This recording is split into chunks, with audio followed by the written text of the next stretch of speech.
Mis amados hermanos, hoy entramos en el capítulo 5 llamado de la supremacía de Dios. ¿Y cuántos tienen libros?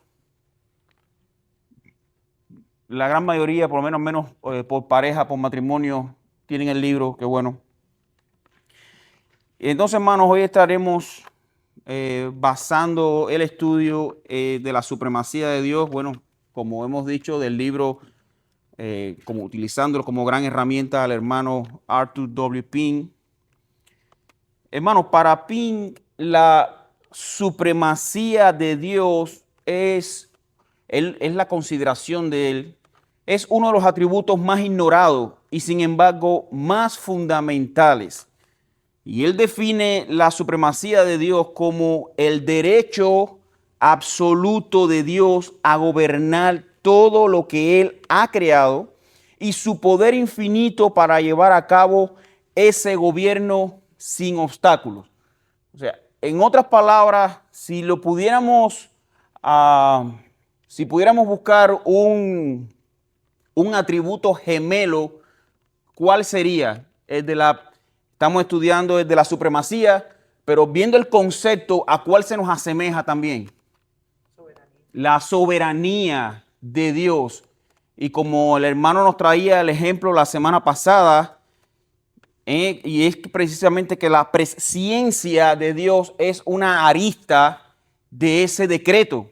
O sea, Dios lo decretó porque Dios lo prepensó. O sea, él tiene el control de todo ese conocimiento. No es que Él lo estaba planificando y moldeando a lo largo de la historia para que al final salga bien. No, Él lo trazó de una manera magistral, una manera divina, como es Él, y todo ha salido conforme su voluntad. Y lo que vamos a estar viendo, hermano, hoy, y vamos a ver cómo muchos de los atributos de Dios se concatenan unos con el otro.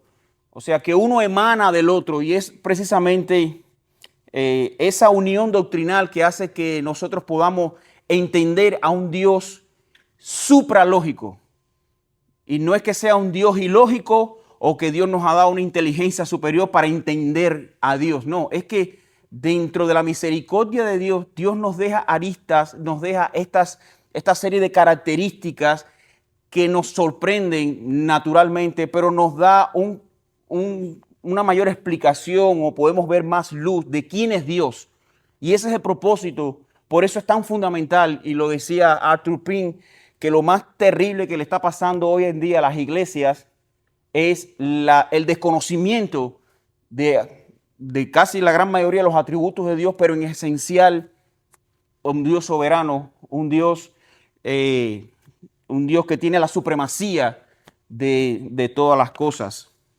Me llamaba mucho la atención, el otro día estaba viendo un sermón de un pastor español, se llama David Barceló, hablando de la soberanía de Dios. Y fíjense, hermanos, cómo me sorprendió mucho las palabras. Él es un pastor muy elocuente. Y él decía que la soberanía de Dios es tan grande que vemos cómo el mar obedeció a Dios, no solamente las personas, sino cómo el mar obedeció a Dios. Podemos ver cómo un gran pez obedeció a Dios, tragándose a Jonás. Podemos ver toda una ciudad altamente pecaminosa como Nínive obedeciendo a Dios. Vemos una calabacera obedeciendo a Dios y sin embargo el único que no obedeció a Dios fue el profeta. O sea, es increíble cómo nosotros, aún siendo de Dios, teniendo a veces la gracia de Dios, teniendo el perdón de Dios, como que jugamos a un juego peligroso y no nos damos cuenta quién es nuestro Dios. Y eso precisamente es por la falta de información que se está transmitiendo a través de los púlpitos en muchas iglesias, por el desconocimiento que se está sembrando en las iglesias de Dios. Y por eso es bueno, hermano, es necesariamente que nosotros escuchemos, estudiemos y aprendamos quién es nuestro Dios. Esto, hermano, significa que Dios es infinitamente superior a todas las criaturas. Cuando nosotros hablamos de la supremacía de Dios, vemos que no es que es alguien un poco mayor y por tanto tiene autoridad, porque tiene un rango un poquito más alto y por tanto es el jefe. No, es que es infinitamente superior. Y si leemos, si alguno de nosotros podemos compartir el primer párrafo del quinto capítulo, nos llama mucho la atención lo que le decía Lutero acerca a este. Vamos a buscar en el capítulo 5 y que tenga ese primer párrafo, por favor, que lo lea. En una de sus cartas a Erasmo, Lutero dijo: tus pensamientos sobre Dios son demasiado humanos. Probablemente ese renombrado erudito se ofendió por tal reprensión y aún más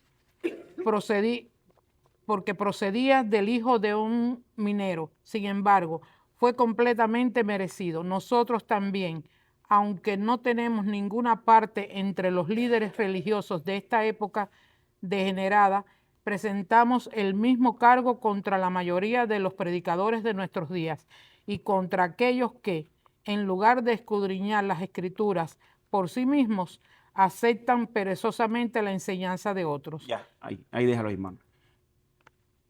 Hermano, ¿cuál es la mayor necesidad que estaba viendo o la mayor carencia que estaba viendo Lutero? Y por supuesto también Ping, hablándole en su palabra. Y es precisamente uno de los mayores errores que comete las personas, inclusive los creyentes, es que ponen demasiado humano a Dios.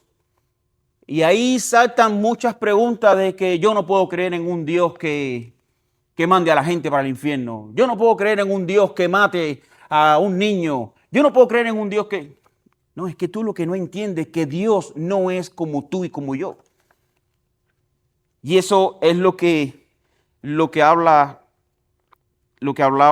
en el Salmo, y decía que en el Salmo 50, versículo 21, y es que decía que ciertamente yo no soy como tú. O sea, hablando del pueblo de Israel, yo no soy como tú. No hay una similitud. Y aunque nosotros ahora de este lado de la gracia, aunque seamos hechos a imagen de Dios, aunque le entendamos, aunque le oremos y Él nos responde, aunque Él nos haya adoptado como hijo, esos son señales para que nosotros entendamos la relación que Dios tiene con nosotros. Pero no necesariamente de que Dios es nuestro Padre y nosotros somos sus niños malcriados que conscientes. No, hay una gran diferencia. Él es el ser de seres y nosotros simplemente seguimos siendo sus criaturas. Y eso no se nos puede borrar de la mente porque de ahí emanan muchos errores. Y aparte de la clase de lo que el Señor ha permitido que prepare aquí, vamos a estar viendo más adelante varios errores fundamentales que las personas tienen acerca de la supremacía de Dios. En el Salmo 115, versículo 3, vemos cómo rescata, ¿no? Hay pasajes bíblicos donde describe, hermano, la supremacía de Dios. Y vemos cómo encontramos en el Salmo 115, 3, dice, nuestro Dios está en los cielos. Dice, todo lo que quiso, ha hecho. A Dios no se le frustra un plan. No es como nosotros.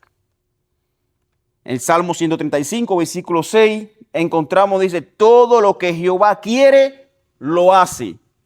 Daniel, capítulo 4, versículo 35, dice, no hay quien detenga su mano. No hay. Dios no tiene que forcejear con nadie, que su fuerza tenga que ponerla al 100% de la capacidad para lograr la victoria. No. Dice, no hay quien detenga su mano. Ping insiste, hermanos, en que la supremacía de Dios no es una doctrina filosófica. No es algo que nos da un conocimiento intelectual. No es algo que nos aporte, o sea, que la esencia sea conocerlo poéticamente. No, sino que es una verdad profundamente bíblica. Lo que encontramos en la supremacía de Dios es que mientras más ahondamos en las Escrituras, debe llevarnos todavía a un mar, aún mucho más profundo, y que lo que albergue en nuestros corazones es decirle, Señor, cuán grande tú eres inmenso. Pero eso solamente lo podemos comprobar cuando nosotros estudiamos la palabra de Dios, cuando nuestro impulso, nuestra necesidad de conocerle a Dios sea aún mayor. Y eso precisamente es lo que provoca un conocimiento de Dios, ahondar cada vez más en su conocimiento. Vamos a ver varios puntos acerca de la supremacía y vemos que primeramente Dios es supremo en su existencia. Y como lo vimos en la primera clase, vemos cómo el hermano describió la aceidad de Dios. O sea, vemos que Dios es autoexistente. Él no depende de nadie y no está condicionado para nada fuera de él. Como vimos nosotros, hermano, en esta primera clase, la palabra aceidad es que él tiene ¿qué? Vida en sí mismo. Él es un ser, él tiene existencia en él mismo. Él no depende de ciertos factores atmosféricos que se juntaron para que en el Big Bang, un Big Bang antes del Big Bang que conocen los científicos, existió Dios. No. Dios es autoexistente. Él es. Y una de las características que se le presentaba a Moisés diciéndole, dile al pueblo que yo era y que soy, ¿qué dice el texto? Yo soy. ¿Y por qué él dice yo soy en presente? Porque él siempre ha existido. Amén. Él nunca ha tenido un pasado. Él es presente continuo. Él siempre es. Y esa es la característica que lo hace. Él no tiene una historia detrás. Él es la historia. Él no tiene nada que lo identifique como no, el Dios del pasado. No, Él es siempre. Nosotros Él no tiene un principio como nosotros. Tuvimos un día de nacimiento, un desarrollo historial que será recordado para muchos o para pocos o olvidado para todos. Pero tenemos un final. Pero Él no. Él es autoexistente. Y esa es parte de la supremacía de Dios sobre ¿qué? Sobre todas las cosas. Él siempre es. Job capítulo 41, versículo 11. Podemos verlo y vamos a buscar el texto, hermano. Si alguien tiene texto, por favor, que lo lea. Job 41, versículo 11.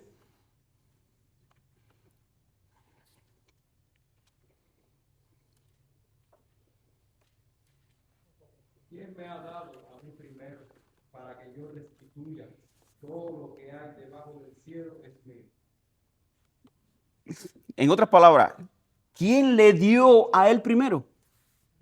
Para que él le restituya. Pin afirma con esta palabra que la supremacía comienza reconociendo que Dios no está sujeto al tiempo, circunstancias o fuerzas externas. Él es la fuente y fundamento ¿de qué? De todo. De todo lo que en nuestra mente puede imaginarse. Él es la fuente y fundamento de todo. Y me gustan mucho las palabras del propio Cristo cuando dice, y esta es la vida eterna. ¿Que qué? Que te conozcan a ti. Que te conozcan a ti. O sea, ¿por qué? Porque Dios es vida. Dios es la vida. Dios no tiene vida. Dios es la vida. A diferencia de nosotros que somos seres vivientes, Él es espíritu vivificante. En Él está la vida. Por eso nadie puede resucitar a menos que por Él. Y trayendo un punto de contraste que afirma cada vez más que nuestro Señor Jesucristo es Dios. Y a diferencia de lo que muchas personas piensan de que no, es simplemente su Hijo, no, el Dios grande es Jehová. ¿Cuáles fueron las palabras que dijo Cristo hablando de su crucifixión? Él dijo, yo tengo potestad de poner mi vida y de volverla a tomar. Pero sin embargo en la crucifixión dice que fue resucitado por el poder de Dios. Fue levantado, disculpen, por el poder de Dios o se levantó él. Sí, las dos. Porque eso es lo que lo hace que Él sea Dios. Él es autoexistente. Y como conocer a Dios es vida, y dice que Él es la imagen del Dios viviente. En otras palabras, Cristo es vida. Él es la resurrección Él es Dios. No hay duda en eso. Otra de las características que podemos ver de la supremacía de Dios es que Él es supremo en su autoridad. Todo poder en el cielo y en la tierra está subordinado a su voluntad. En la Biblia encontramos en Primera de Crónicas, disculpe, capítulo 29, del 11 al 12, dice que a un hermano que si lo tenga, por favor, que me comparta la lectura. Primera de Crónicas, 29, 11 al 12. Tuya es, oh Jehová, la magnificencia y el poder, la gloria, la victoria y el honor, porque todas las cosas que están en los cielos y en la tierra son tuyas. Tuyo, oh Jehová, es el reino, y tú eres excelso sobre todos. Las riquezas y la gloria proceden de ti. Tú dominas sobre todo. En tu mano está la fuerza y el poder, y en tu mano el hacer grande y el dar poder a todos. Increíble descripción. Increíble descripción. Dice, suyos son el poder y la autoridad. Romanos capítulo 8, del 20 al 21, vemos cómo, y aquí está hablando acerca de la alegoría del alfarero y el barro. Vemos que el alfarero tiene derecho sobre el barro. Pin enfatiza que ningún ángel, demonio, hombre o nación puede actuar fuera del dominio del Dios Altísimo. Para Pin, hermanos, la supremacía de Dios significa que la voluntad de Dios gobierna incluso a quienes la resisten. O sea, albergar en nuestra mente, y a veces suena difícil, ¿no? Esos criterios, esas personas que no, yo tengo la libertad de resistirme y yo lo acepto cuando quiere. No, tú no lo has conocido. Tú no sabes de quién tú estás hablando.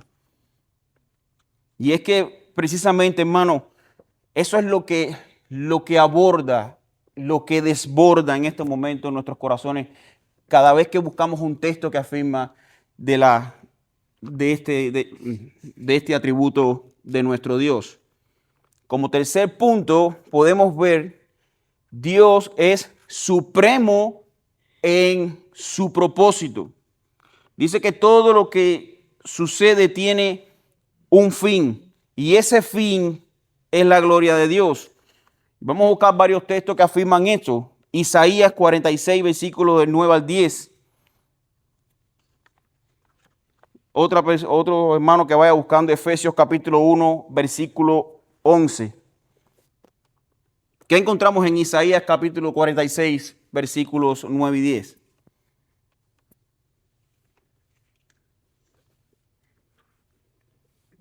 Acordaos de las cosas pasadas desde los tiempos antiguos, porque yo soy Dios y no hay otro Dios, y nada hay semejante a mí, que anuncio lo por venir desde el principio y desde la antigüedad, lo que aún no era hecho, que digo, mi consejo permanecerá y haré todo lo que quiero.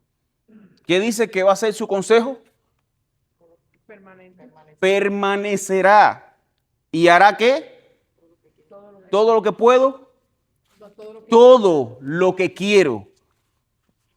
Mis hermanos, ¿quién hace eso en este mundo? ¿Quién puede decir? De hecho, por eso son características que en nosotros se ven arrogantes y se ven pecados. Cuando nosotros creemos de que, no, yo soy un sabelotodo, yo me lo soy todo. No, yo todo lo puedo. No, a mí no hay quien me... No. Tú eres simplemente una partícula insignificante delante de un Dios soberano y majestuoso. Y hasta que no entendamos eso, hermano, no vamos a poder encontrar la felicidad en Dios. ¿Sabe por qué? Porque la felicidad en Dios la da de diferentes maneras, pero una manera muy particular. Mientras más nos humillamos, más Dios nos exalta. Amén. Y esa humillación no la da tu autodisciplina ni tu autoconcepción de las cosas, sino la gracia de Dios obrando en ti y en mí. Amén. Dios se exalta, pero esa humillación es para vida. No es porque Dios se place en poner tu zapato arriba de ti. No, es que Dios nos humilla, nos desarma, nos desarticula para mostrarnos con toda claridad quién es Él delante de nuestros ojos. qué bueno sería que Dios cada día nos humille para ver que nosotros somos dependientes totalmente de Él. No un 99, disculpen, ni un 98%, no. Sí, Dios domina todo, pero bueno, Dios sabe que yo voy a hacer, no. Nosotros dependemos 100% de Dios. Y cuando nosotros no solamente nos aprendemos a esa frase como un eslogan muy bonito de un cristianismo 3.0, sino que lo vivamos, vamos a decir, no, definitivamente mi Dios gobierna, porque Él lo hace todo en mí. Otro punto podemos ver de la supremacía de Dios frente a las criaturas. Y hermanos, voy a estar citando muy pocos los párrafos que tenga que ver, porque lo que hice fue extraer lo que es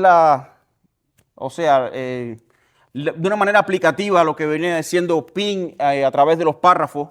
Así que no voy a estar mucho leyendo los párrafos, aunque sí ya tengo algunos determinados para hablar, pero mayormente lo que quiero es aplicar el conocimiento de Ping acerca de los atributos de Dios a nuestra iglesia, que es lo que realmente creo que necesitamos, ¿no? Dice, algo fundamental, hermano, es que Ping es un hombre, es que el hombre es criatura, no soberano, sino un ser dependiente, no autosuficiente, sino limitado, no supremo. Hay una gran diferencia entre Dios y el hombre. La supremacía frente a las naciones, podemos ver cómo en Isaías capítulo 40, versículos 15 al 17, le da una descripción acerca de las naciones que a veces a nosotros nos quedamos atónitos, ¿no?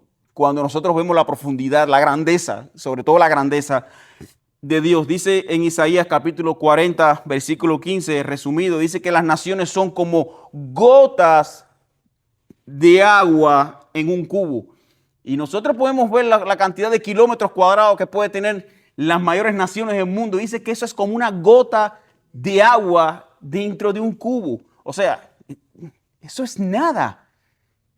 Hermanos, nuestro Dios es tan grande que si se uniera, y esto lo decía Arthur Pink, dice, si se unieran todos los reyes y todas las personas, todo el mundo en contra de Dios, dice que Dios eso no le hace absolutamente ninguna resistencia, porque Él está inmensamente por encima en poder, en gloria, en santidad y en autoridad sobre todas las criaturas de todo el mundo. Y si aún siguiera existiendo criaturas en otras galaxias, aun si se unieran en contra de Dios, dice que no le hicieran daño alguno. Dios es totalmente supremo sobre todas las cosas. Dicen, hermanos, Dios no solo gobierna individuos, sino reyes, imperios y la historia completa. Arthur Pink dice acerca de esto, y aquí sí voy a citar una extracción de su escrito, dice, la distancia infinita que existe entre las más poderosas criaturas y el Creador Todopoderoso es prueba de la supremacía de Dios viviente y verdadero. Él es el alfarero. Ellas no son más que barro en sus manos que pueden ser transformadas en vaso de honra o desmenuzadas a su gusto. Y ahí estaba haciendo también no solamente uso de Romanos, sino también del Salmo capítulo 2, versículo 9. En otras palabras, hermanos, aún no solamente nosotros, dice, las naciones, los reyes, hoy en día todas esas personas que a veces tenemos como de alta clase, cualquier presidente, no voy a decir nombre, esas personas que están en alta autoridad, dice que son como barro en las manos de Dios. Simplemente ellos están actuando de una manera que Dios ha decretado, porque no están actuando libremente a su voluntad. Aunque las cosas supuestamente le veamos que ellos están haciendo lo desagradable delante de Dios, Dios detrás de eso ha decretado que aún detrás de esos desastres que están haciendo está la mano de Dios. Y eso tenemos ejemplos en la palabra de Dios en abundancia, sobre todo el clásico ejemplo de José. Los hermanos vendieron a José, no soportaron que él tuviera esos sueños por encima, que los mayores hermanos le sirvieran a José, Pero sin embargo, después al pasar del tiempo, él entendió y le dijo a los hermanos, no, tranquilo, ustedes pensaron mal, pero Dios lo orquestó para bien. Solamente ese plan perfecto lo pudo hacer ¿quién? Un Dios perfecto. El único Dios perfecto. Y como puso también el hermano el ejemplo de la crucifixión de Cristo, dice que ellos crucificaron, dice, ustedes, judíos, crucificaron a Cristo ¿por el qué? Por el predeterminado y anticipado decreto o consejo de Dios. Ustedes no actuaron a la ligera. Eso no los exonera de la culpabilidad, pero ese fue un plan decretado por Dios. La supremacía de Dios frente al pecado y Satanás también es otra de las características que debemos tocar. Y es que Pink también recalca que ni Satanás ni el mal operan fuera del permiso divino. Y me gustó mucho un viaje, las palabras en una sección de preguntas y respuestas. Y le preguntaron que por qué Dios permitió el pecado o Dios. Y él le dijo, bueno, si Dios nada más que controlara lo bueno, no controlara casi nada. No, lo bueno que Dios controla, lo bueno y lo malo. Aún el pecado, por muy grotesco que parezca, Dios también lo controla. No hay nada que se escape de la mano de Dios. Si Satanás solo actúa cuando Dios, Satanás solamente, y lo vemos en Job capítulo 1, versículo 2, ese fue el mayor ejemplo que podemos ver de la actitud de Satanás. Satanás solo actúa cuando Dios lo autoriza. Y ahí podemos ver cómo Dios le ponía límites y no había forma de que Satanás se extralimitara. Él le dijo, ok, quítale todo lo que tiene, pero no le toque su vida. Y ahí podemos ver dos cosas ahí, hermano. Satanás usa al límite, al extremo, la mínima oportunidad que Dios le da para destruirnos. Él la va a usar al extremo. Él es un ser sin misericordia. Él es un ser desobediente, orgulloso, malo, mentiroso, asesino desde el principio. Pero no se va jamás a sobrepasar más allá de lo que Dios le ha decretado. Y eso habla del poder destructivo de Satanás, pero también de la gloria y la exaltación de la autoridad de Dios, de que nada se va de los límites que Él ha acordado. Dice en Proverbios capítulo 21, versículo 1, que aún no solamente Él controla ese poder, aún también controla el corazón humano. Y es que el corazón, vemos en Proverbios 21, versículo 1, que el corazón del rey es canal de agua en manos de Dios. ¿Alguien tiene, por favor, que pueda buscar ese texto? Proverbios 21, versículo 1. Otros vayan buscando Proverbios 16, versículo 9.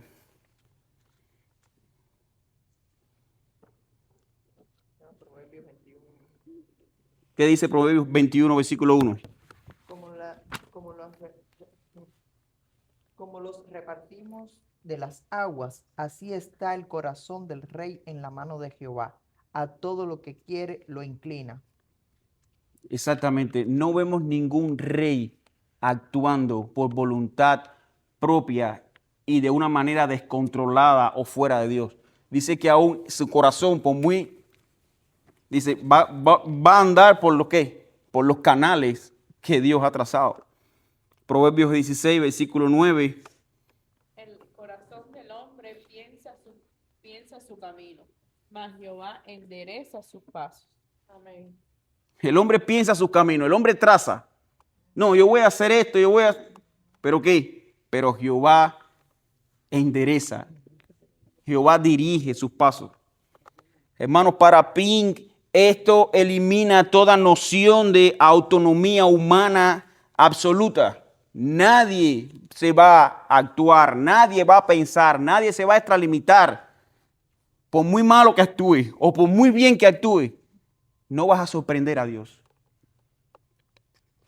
La supremacía de Dios no solamente es hermosa, es potente, es autoritativa. Y eso lo podemos ver también, hermano, la supremacía de Dios en la salvación.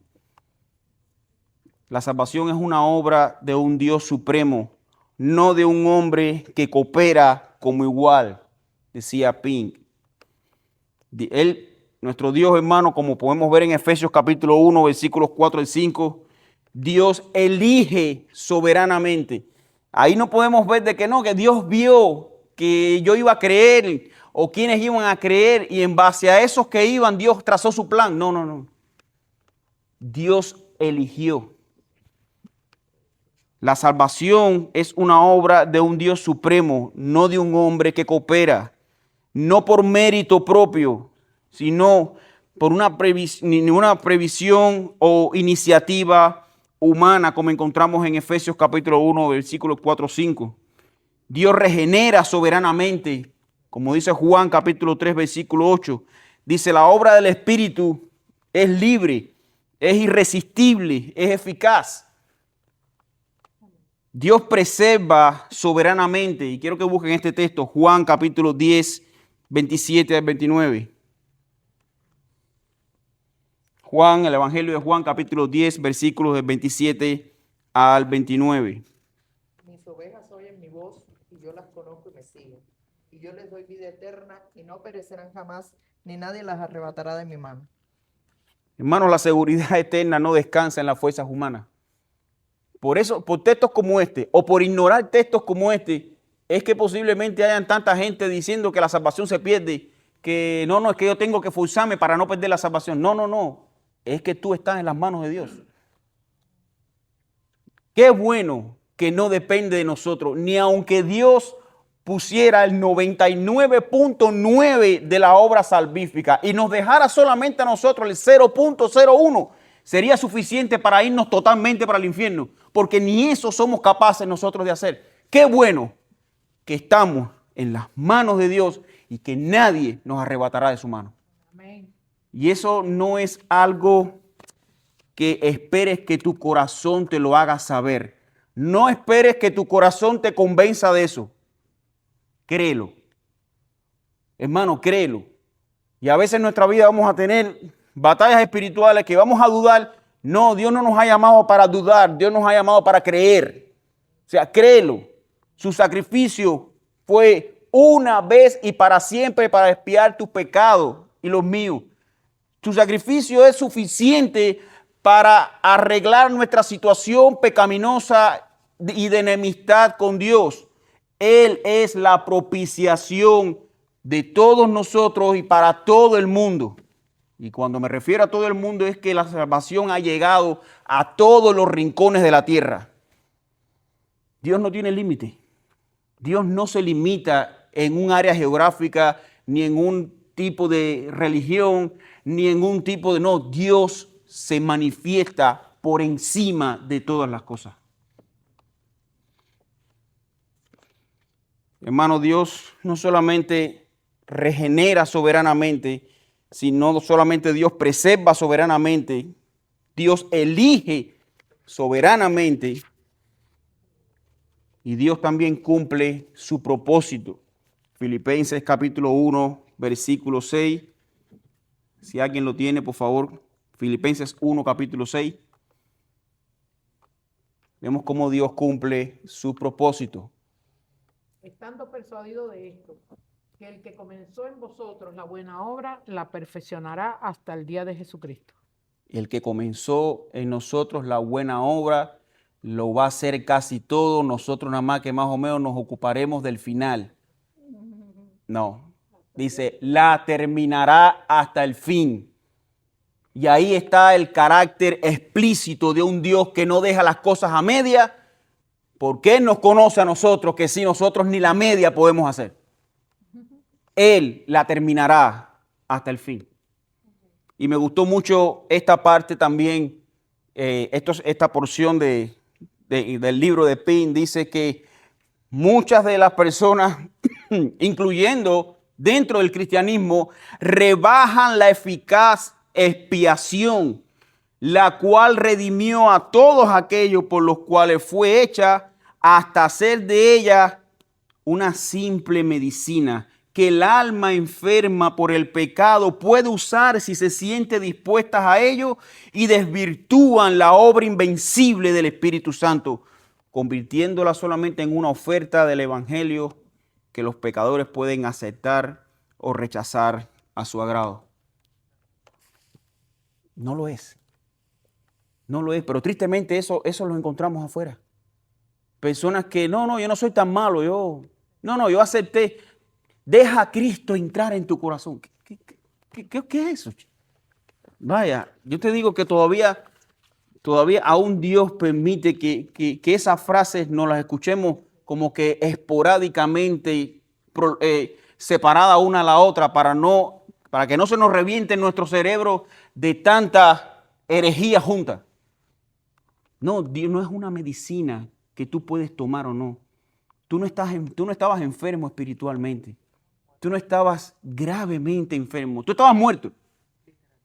Y tú solamente ahora puedes venir a los pies de Cristo, orarle a Cristo, deleitarte en la supremacía de Cristo, porque Dios decretó tu salvación, te dio vida cuando tú estabas muerto en delitos y pecados. Amén. Eso es una obra que solamente Dios la podía hacer.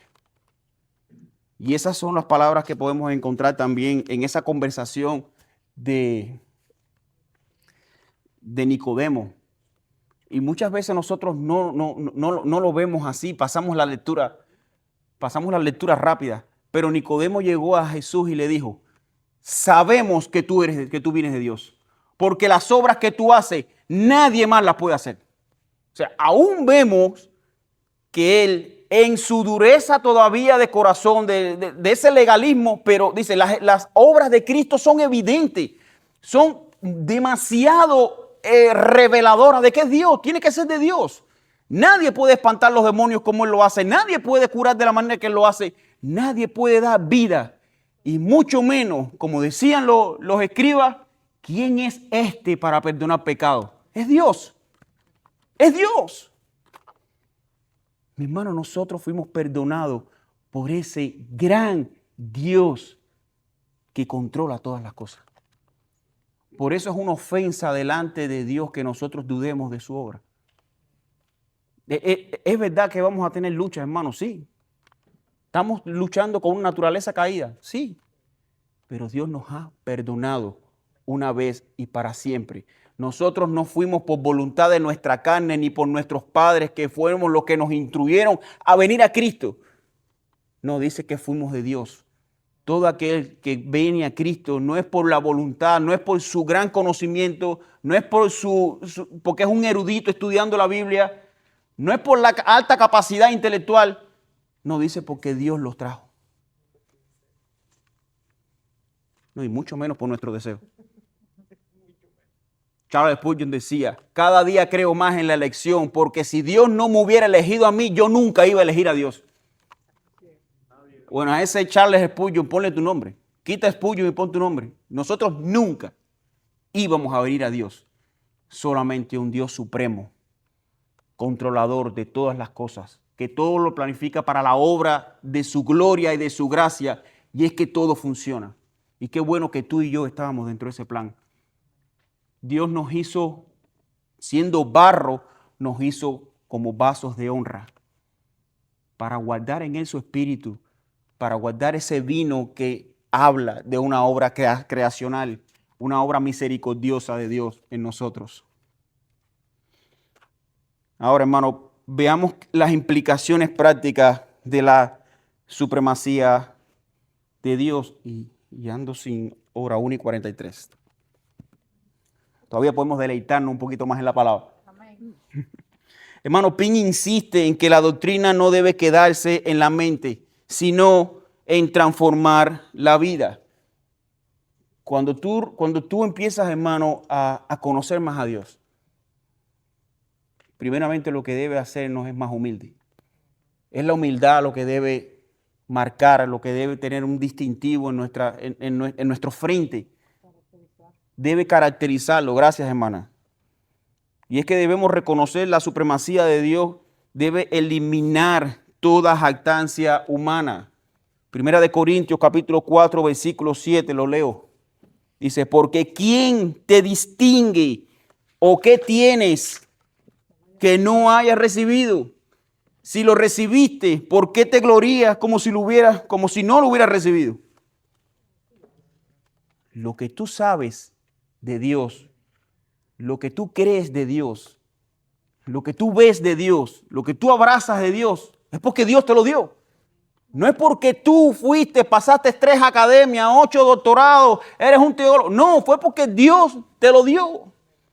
Dios en su eterno placer te dio no solamente perdonar tus pecados, traerte de muerte a vida, sino revelarte esto. Ahora, ¿qué haces con este conocimiento? ¿Salir levantando la cara y mirando a los demás por encima del hombro o decirle, mi hermano, ven a Cristo?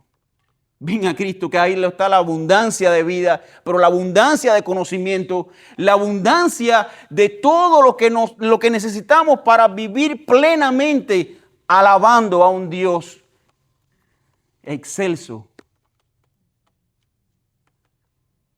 Lo segundo que debe darnos es confianza.